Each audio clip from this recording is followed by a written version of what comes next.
नमस्कार दोस्तों, मैं हूं नागराज और आप सुन रहे हैं जीएनएस हॉरर स्टोरीज, वो भी मेरी जुबानी। दोस्तों, आज फिर से एक ट्रक ड्राइवर की नई कहानी आपके सामने हाजिर है। वैसे तो आपने ट्रक ड्राइवर लोगों की बहुत सी कहानियां सुनी होंगी, लेकिन मुझे पूरी उम्मीद है कि आज की हमारी यह कहानी सुनकर आपको सच में डर का एहसास होने वाला है। बस मेरी आपसे इतनी गुजारिश है कि आप अगर इस कहानी को पूरा सुनेंगे तो आपको सच में बहुत ज्यादा मजा आने वाला है। साथ ही अगर आप पहली बार हमारे इस चैनल पर आए हैं तो चैनल को अभी सब्सक्राइब कर लीजिए। ऐसा करने से हमारी और आपकी नजदीकियां बढ़ जाएगी और आगे आने वाली वीडियो आप तक आसानी से पहुंच जाएगी। तो ज्यादा समय ना लेते हुए जल्दी से अपनी कहानी को शुरू करते हैं। दोस्तों, आज की कहानी हमारे एक सब्सक्राइबर रमेश ने भेजी है, जो कि एक ट्रक ड्राइवर है। तो चलिए अब यह कहानी रमेश के पॉइंट ऑफ व्यू से सुनते हैं। दोस्तों, मेरा नाम रमेश है और मैं राजस्थान के अलवर जिले का रहने वाला हूँ। मैंने ट्रक चलाने का काम बहुत कम उम्र में ही शुरू कर दिया था, जब मैं 24 साल का था। तभी से मैं मेरे मामा जी की ट्रक चलाने लग गया था। लेकिन जो डरावनी घटना मैं आपके साथ शेयर करने जा रहा हूँ, वह तब की है जब मैं 24 साल का था। आज मुझे ट्रक चलाते हुए लगभग 18 साल हो चुके हैं। लेकिन उस घटना के बाद मैंने मेरे जीवन में ट्रक चलाते वक्त कभी भी शॉर्टकट रास्ता नहीं अपनाया। दरअसल यह घटना उस वक्त की है जब हमारे देश में लॉकडाउन लगा हुआ था और किसी को भी कहीं पर भी आने जाने की इजाजत नहीं थी, सिवाय इमरजेंसी सेवाओं के। उस वक्त मैंने अपनी गाड़ी मेडिकल लाइन में दवाओं को लाने और ले जाने में लगा रखी थी, इसीलिए मुझे लॉकडाउन में भी गाड़ी चलानी पड़ रही थी। उस दिन मैंने ट्रक में गुजरात से सामान लोड किया और मुझे यह सामान मुंबई पहुंचाना था। दोपहर के 2 बजे तक ट्रक में पूरा सामान लोड हो चुका था। फिर लगभग शाम के 5 बजे तक मैं थोड़ा आराम करने के बाद अपने ट्रक को लेकर अपनी मंजिल की ओर चल पड़ा। मुझे यह सामान शाम तक मुंबई पहुंचाना था, इसलिए मैं काफी अच्छी खासी रफ्तार में चल रहा था। अब जैसा कि आप सभी जानते हैं कि जितना सांस लेना जरूरी होता है, लॉकडाउन के टाइम पर मास्क लगाना भी उतना ही जरूरी था, क्योंकि अगर गलती से भी कहीं पर पुलिस वालों ने बिना मास्क के देख लिया तो चालान काटने में देरी नहीं लगेगी। यही सोचकर मैंने जब ट्रक स्टार्ट किया था उसी वक्त मास्क लगा लिया था। अब लगातार मैं अपनी मंजिल की ओर बढ़ रहा था। धीरे धीरे दिन ढलने के कारण चारों तरफ अंधेरा फैल रहा था और सड़क पर सिर्फ अंधेरे के अलावा कुछ भी नहीं दिख रहा था।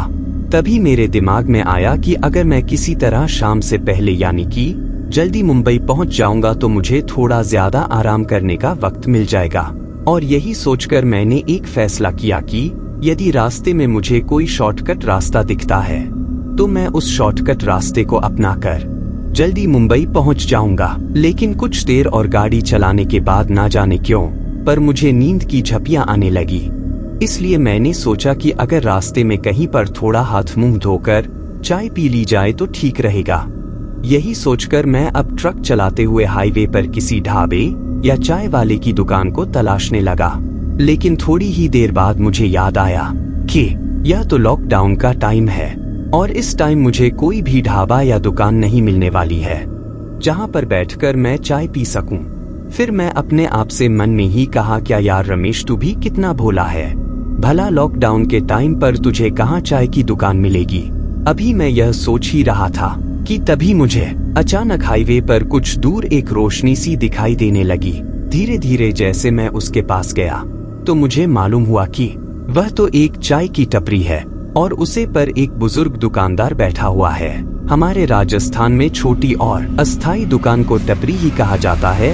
तभी मैंने उसे बुजुर्ग आदमी के पास अपना ट्रक ले जाकर रोका और ट्रक में बैठे बैठे ही उससे पूछा कि चाय मिलेगी क्या। तो उसने मुझसे कहा कि सब कुछ मिलेगा, आप ट्रक से नीचे तो उतरिए या सब कुछ वहीं पर लेंगे। उसकी बातें मुझे थोड़ी अजीब लगी, पर फिर भी मुझे तो थोड़ी चाय पीनी थी, इसलिए मैं ट्रक से नीचे उतर गया और फिर मैंने उसे आदमी को एक चाय बनाने को कहा। उस आदमी को चाय बनाने के लिए कहकर मैंने अपने ट्रक से अपनी पानी की बोतल निकाली और अपना मुंह धोने लगा ताकि थोड़ा फ्रेश फील हो।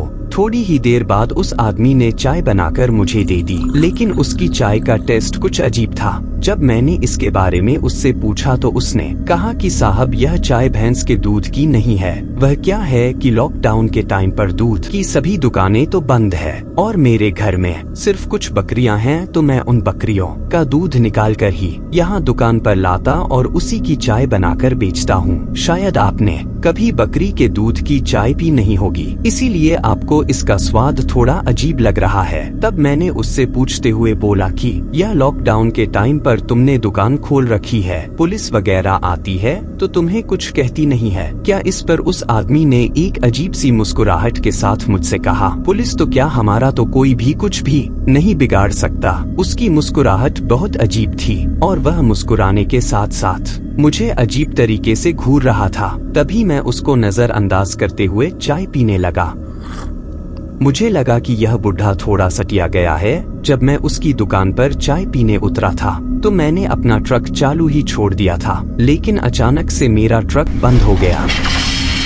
मुझे लगा कि यह कैसे हो सकता है, क्योंकि मेरा ट्रक अभी नया नया ही था और वह ऐसे ही अपने आप कभी भी बंद नहीं होता था जब तक कि मैं खुद उसे चाबी से बंद ना करूं। तभी मुझे लगा कि शायद ट्रक सर्विस पर आ गया है, इसीलिए अपने आप बंद हो गया है। खैर, मैं इस बात को नजरअंदाज करके चाय पीने लगा, लेकिन पीते वक्त मुझे उसकी चाय कुछ थोड़ी ज्यादा ही अजीब लग रही थी। जैसा कि मैंने आपको बताया कि मैं राजस्थान का रहने वाला हूँ, तो मैंने मेरे जीवन में पहले भी बहुत बार बकरी के दूध की चाय पी थी, लेकिन कभी भी उसका स्वाद ऐसा नहीं था जैसा कि आज इस बुढ़े की चाय का था। तभी चाय पीते वक्त अचानक मेरी नजर उस बुढ़े की टपरी के बगल से जा रहे रास्ते पर गई। मुझे लगा कि शायद यह कोई शॉर्टकट रास्ता है और तभी मैंने उस आदमी से पूछा कि यह रास्ता कहाँ जाता है। तो उस आदमी ने फिर से उस अजीब सी मुस्कुराहट के साथ मुझसे कहा कि जहाँ जाना चाहते हो यह रास्ता तुम्हें वहीं पहुँचा देगा।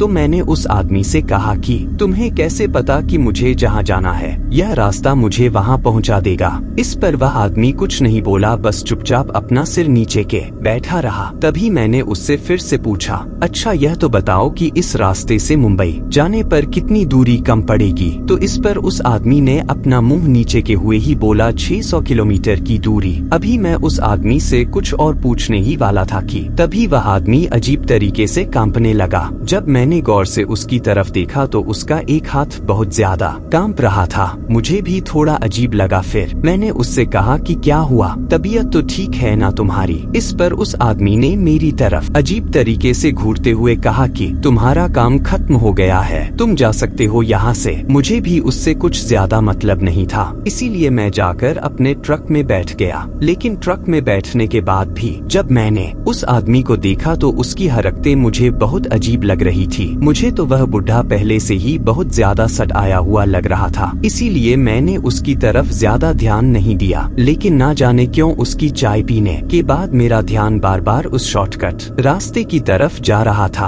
और मेरा मन बार बार उस शॉर्टकट रास्ते से ही चलने को कर रहा था। और हुआ भी अंत में यही, मैं उसे शॉर्टकट रास्ते से ही मुंबई की तरफ निकल पड़ा। अब चारों तरफ घना अंधेरा हो चुका था। जब मैंने अपनी घड़ी में टाइम देखा तो शाम के 7 बज रहे थे। तभी मुझे अचानक से याद आया कि मैंने उस आदमी को चाय के पैसे तो दिए ही नहीं, लेकिन अब मैं वहाँ से काफी ज्यादा आगे आ चुका था, इसलिए मैंने वापस जाना भी ठीक नहीं समझा। लेकिन मुझे ज्यादा अजीब बात तो यह लगी कि उस आदमी ने भी मुझसे चाय के पैसे नहीं मांगे। खैर, मैं अब इन सब बातों को नजरअंदाज करके अपने रास्ते पर आगे बढ़ रहा था। लेकिन मुझे उस रास्ते पर एक सबसे बड़ी अजीब बात यह लगी कि पीछे जब मैं हाईवे से आ रहा था तो हाईवे के दोनों तरफ जो पेड़ पौधे थे वह हरे भरे थे, लेकिन इस रास्ते के अगल बगल में जो पेड़ पौधे थे वह पेड़ पौधे बिल्कुल सूखे हुए थे और उन पर एक भी हरी पत्ती नहीं थी। तभी मैंने मन में सोचा कि ऐसा कैसे हो सकता है? कुछ देर पहले जिस हाईवे पर दोनों तरफ हरियाली थी तो उससे इतनी सी दूरी पर इतना सूखा कैसे हो सकता है? पर मुझे तो जल्दी से मुंबई पहुंचना था, इसलिए मैंने इस बात को भी नजरअंदाज कर दिया। अब जब मैं उस रास्ते पर आगे बढ़ रहा था तो मैंने एक चीज नोटिस की कि उसे रास्ते पर स्पीड ब्रेकर बहुत ज्यादा थे। लगभग हर 1-2 किलोमीटर पर स्पीड ब्रेकर आ ही रहा था। ऐसे में मैंने सोचा कि इस रफ्तार से तो मैं शायद टाइम पर मुंबई नहीं पहुंच पाऊंगा, पर अब मैं कर भी क्या सकता था, क्योंकि उस रास्ते पर अब मैं काफी आगे आ चुका था। इसलिए मैंने चलते रहना ही ठीक समझा। लेकिन कुछ देर बाद ट्रक चलाते हुए मुझे महसूस होने लगा कि जैसे ट्रक को बहुत ज्यादा पावर की जरूरत है।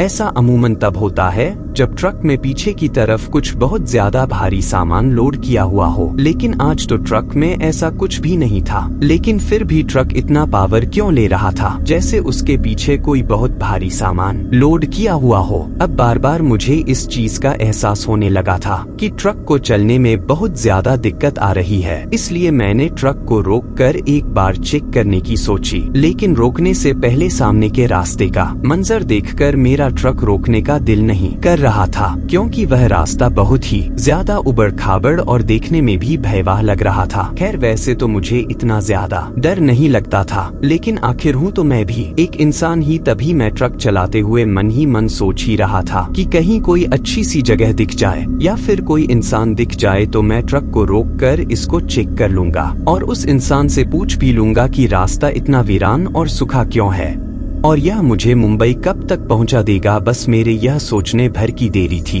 और मुझे रास्ते पर आगे एक औरत सर पर लकड़ियों का गट्ठर लेकर चलती हुई दिखी। उसे देखकर मैंने सोचा कि इतनी रात को यह औरत लकड़ियों का गट्ठर लेकर कहाँ जा रही है।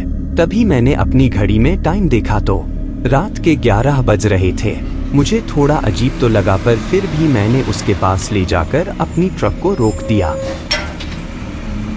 ट्रक की हेडलाइट की रोशनी में वह औरत दिखने में काफी ज्यादा जवान और खूबसूरत लग रही थी, लेकिन उसने घूंघट निकाल रखा था। मेरे ट्रक को उसके पास रुकता दे वह औरत भी वहीं पर रुक गई। तभी मैंने उस औरत से पूछा कि यह रास्ता कितना लंबा और है, लेकिन शायद ट्रक के इंजन की आवाज में उसे कुछ सुनाई नहीं दे रहा था, इसीलिए मैंने नीचे उतरकर ही उससे बात करना ठीक समझा। तो अब मैं ट्रक को चालू छोड़कर ही केबिन से नीचे उतरा और उस औरत के पास गया। लेकिन जैसे ही मैं उतरकर उस औरत की तरफ आगे बढ़ने लगा तो उस औरत ने अपने लकड़ियों के गट्ठर से अपनी दांतली निकाली और मेरी तरफ आगे बढ़ा दी। यह देखकर मैं बहुत ज्यादा डर गया। तभी मैंने उससे कहा कि घबराने की कोई बात नहीं है, मैं सिर्फ रास्ता भटक गया हूँ और मैं आपसे रास्ता पूछने के लिए ही नीचे उतरा हूँ, आप मुझे गलत ना समझे। इस पर वह औरत कुछ नहीं बोली, लेकिन उसने अपने हाथ में ली हुई दांतली को नीचे कर लिया।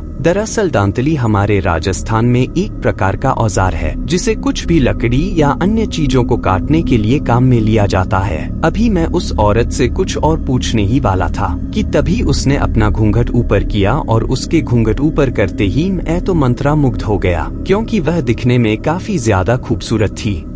तभी मैंने अपने आप को संभालते हुए उस औरत से पूछा कि क्या यह रास्ता आगे जाकर ठीक होगा या ऐसे ही उबड़ खाबड़ रहेगा। उस औरत ने कहा कि नहीं, यह ज्यादा आगे तक ऐसा नहीं है, आगे जाकर अच्छा रास्ता है। लेकिन उसकी आवाज सुनते ही मुझे बहुत अजीब लगा, क्योंकि वह जितनी दिखने में खूबसूरत थी उसकी आवाज उतनी ही बदसूरत या फिर यूं कहे कि अच्छी नहीं थी, क्योंकि उसकी आवाज बिल्कुल मर्दों की तरह थी। जब वह बोल रही थी तो मुझे ऐसा लगा जैसे कोई औरत नहीं बल्कि कोई लड़का बोल रहा हो, लेकिन मेरा ध्यान उसकी आवाज से ज्यादा उसकी खूबसूरती पर जा रहा था। इसीलिए मैंने उससे पूछा कि आप इतनी रात को कहाँ जा रही हो, और वह भी इन लकड़ियों के गट्ठर को लेकर। तो इस पर उस औरत ने कहा कि लॉकडाउन का समय चल रहा है, ना तो दिन के समय तो बाहर जाकर लकड़ियां ला नहीं सकते, इसलिए मैं रात के समय ही लकड़ियां लेकर आती हूँ, क्योंकि हमारे घर पर लकड़ियों से ही खाना बनता है। तो मैंने सोचा कि हो सकता है यह औरत सच बोल रही हो, क्योंकि उस समय लॉकडाउन में माहौल भी ऐसा ही था। तभी अचानक मेरा ट्रक अपने आप ही बंद हो गया। जब तक ट्रक चालू था तब तक तो सड़क पर हेडलाइट की रोशनी थी, लेकिन जैसे ही ट्रक बंद हुआ तो चारों तरफ अंधेरा छा गया। अब जैसे ही उस अंधेरे में मैंने अपनी नजर उस औरत की तरफ घुमाई तो मेरे तो होश ही उड़ गए, क्योंकि हेडलाइट की रोशनी में वह औरत जितनी खूबसूरत और जवान दिख रही थी, अंधेरा होते ही वह औरत उतनी ही ज्यादा बदसूरत और बूढ़ी नजर आ रही थी। उसका चेहरा एक तरफ से पूरा जला हुआ था और उसके होंठ बिल्कुल काले पड़ गए थे। अब उसका यह मंजर देखकर मैं थर-थर कांपने लगा और पूरा पसीने से भीग गया। मेरी यह हालत देखकर वह औरत एक अजीब तरीके से मुस्कुराने लगी। अब जैसे जैसे वह औरत मुस्कुरा रही थी तो वैसे वैसे ही उसके होठों से खून टपक रहा था। यह सब देखकर मैं तो वहां जैसे पत्थर की तरह ही जम गया था। मैं हिलना और चिल्लाना चाहता था पर मेरे हलक से आवाज निकल ही नहीं रही थी और पैरों को तो जैसे किसी ने फेविक्विक से वहीं पर चिपका दिए हो। उस औरत और मेरे बीच में सिर्फ 2 कदमों का ही फासला था। अब वह औरत धीरे धीरे मेरी तरफ आने लगी। यह देखकर मेरे दिल की धड़कन की रफ्तार दोगुनी हो गई थी। मुझे ऐसा लग रहा था कि मुझे बस अब हार्ट अटैक आने वाला है। वह औरत मुझे अजीब तरीके से मुस्कुराते हुए घूर रही थी और उसके अंदर से घर घर की आवाज आ रही थी। साथ ही उसके होठों से खून की बूंदें अपने आप ही टपक रही थी, जैसे अभी अभी उसने किसी का खून पिया हो। उस औरत की मुस्कुराहट बिल्कुल उस बुढ़े की तरह थी जिसने शाम के वक्त उस टपरी पर मुझे चाय पिलाई थी और जिसने मुझे यह शॉर्टकट रास्ता दिखाया था। यह औरत बिल्कुल उसी की तरह मुझे घूर रही थी और मुस्कुरा रही थी। अभी मैं वहां से भागने ही वाला था कि तभी उस औरत ने अपने पर रखा गट्ठर फेंक दिया। जब मैंने उस गट्ठर की तरफ देखा तो मेरी तो सांस बैठ गई, क्योंकि वह कोई लकड़ियों का गट्ठर नहीं था बल्कि वह इंसान की हड्डियों का गट्ठर था जिसमें बहुत सारे इंसानी कंकाल। यह देखकर तो मैं अब डर के साथ वे आसमान पर था। यह सब देखकर मैं समझ चुका था कि मैं बहुत गलत रास्ते पर आ चुका हूं और इसके साथ ही मैं बहुत बुरी तरीके से फंस भी चुका हूं, क्योंकि यह औरत अब मुझे जिंदा नहीं छोड़ेगी। और उस गट्ठर की तरफ देखकर मैं यही सोच रहा था कि इन लोगों को भी इस औरत ने मार दिया होगा और यह उन्हीं सब लोगों के कंकाल हैं और आज के बाद एक कंकाल मेरा भी इनमें शामिल हो जाएगा। अब वह औरत धीरे धीरे मुस्कुराने के साथ साथ हंसने भी लगी। अभी यह सब चल ही रहा था कि तभी अचानक से वहां पर अंधेरे में से एक आदमी आया। उस आदमी को आता देख मुझे अपनी जान बचने की कुछ उम्मीद दिखने लगी। मुझे लगा कि यह आदमी यहाँ आकर मुझे इस औरत के चंगुल से छुड़ा लेगा, लेकिन जैसे ही वह आदमी करीब आया तो उसका चेहरा देखकर मेरे बचने की उम्मीद के बजाय मेरे मरने की संभावना ज्यादा बढ़ गई, क्योंकि यह वही बूढ़ा आदमी था जिसने मुझे उस टपरी पर चाय पिलाई थी। मेरे नजदीक आकर वह बूढ़ा मुझसे बोला, क्यों ड्राइवर बाबू, बिना पैसे दिए ही चले आए, चाय के पैसे कौन देगा? तभी मैं उन दोनों से कहना चाहता था कि तुम्हारे चाय के पैसे ले लो पर मुझे छोड़ दो, मेरी जान बख्श दो, लेकिन मेरे हलक से तो आवाज निकल ही नहीं रही थी। अचानक उस चुड़ैल औरत ने मेरे सीने पर एक लात मारी और मैं धड़ाम से पीठ के बल सड़क पर गिर पड़ा। मुझे अब समझ आ चुका था कि यह लोग मुझे जान से मार डालेंगे। अभी मैं उठकर वहां से भागना चाह ही रहा था कि तभी वह चुड़ैल औरत अचानक से उछलकर मेरे सीने पर बैठ गई और उसने मुझे मारने के लिए अपने हाथ में वह दांतली ले रखी थी। अभी वह उस दांतली से मेरे ऊपर वार करने ही वाली थी कि तभी अचानक मेरा फोन बजा और मेरे फोन के बजते ही वह औरत अचानक से चिल्लाने लगी और जोर जोर से अपने दोनों कानों को दबाने लगी, जैसे उसे मेरे फोन की आवाज बहुत तकलीफ दे रही हो। तभी मैंने मेरे फोन की घंटी की तरफ ध्यान दिया तो मुझे याद आया कि मैंने मेरे फोन की घंटी में हनुमान चालीसा लगा रखी थी और फोन आने पर उस हनुमान चालीसा की आवाज को सुनकर ही वह चुड़ैल चाहकर भी मुझ पर वार नहीं कर पा रही थी। तभी मैंने दिमाग लगाया कि अगर मैंने इस फोन को उठा लिया और यह घंटी बंद हो गई तो घंटी बजने के बंद होते ही यह चुड़ैल मेरे ऊपर फिर से हावी हो जाएगी।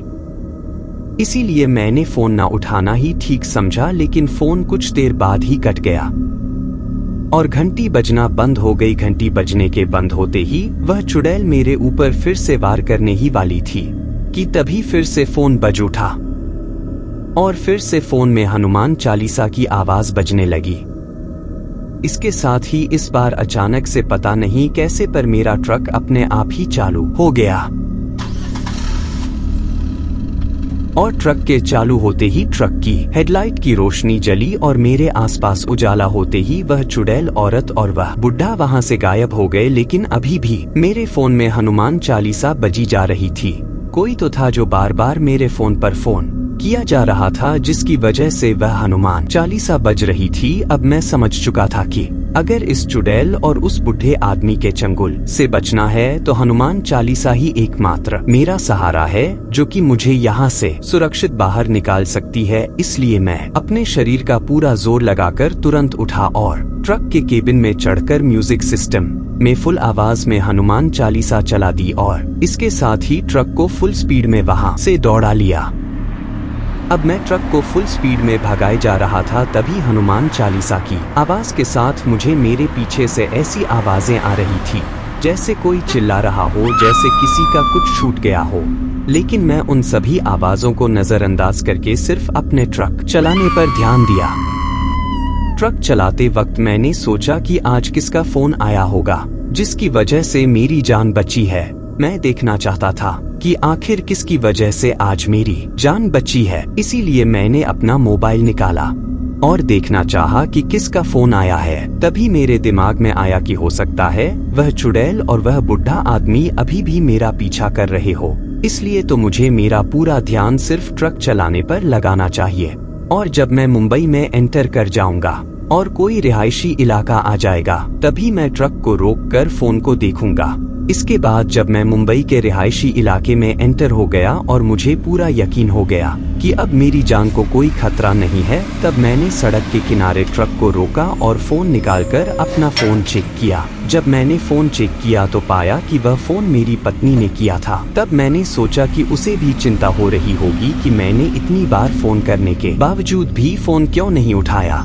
इसलिए मैंने वापस अपनी पत्नी को कॉल बैक किया और उसकी जो बात सुनी उसे सुनकर मेरी आंखों में आंसू आ गए। मेरी पत्नी ने कहा कि आपकी बेटी बार बार आपसे बात करने की जिद कर रही थी और कह रही थी कि मुझे अभी पापा से बात कराओ। इसीलिए मैं बार बार आपको कॉल कर रही थी, पर आप हो कि फोन उठा ही नहीं रहे थे। दरअसल मैं आपको बताना भूल गया कि अभी कुछ साल पहले ही मेरी शादी हुई थी और मेरी 7 साल की बेटी है। तब मैंने सोचा कि आज मेरी बेटी की वजह से मेरी जान बच गई।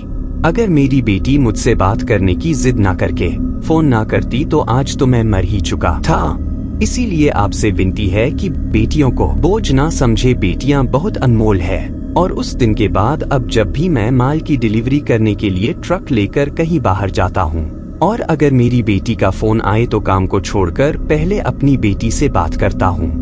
आखिर यह जीवन दान मुझे मेरी बेटी की वजह से ही मिला है। इसके साथ ही उस दिन के बाद मैंने शॉर्टकट रास्ते अपनाना छोड़ दिया है।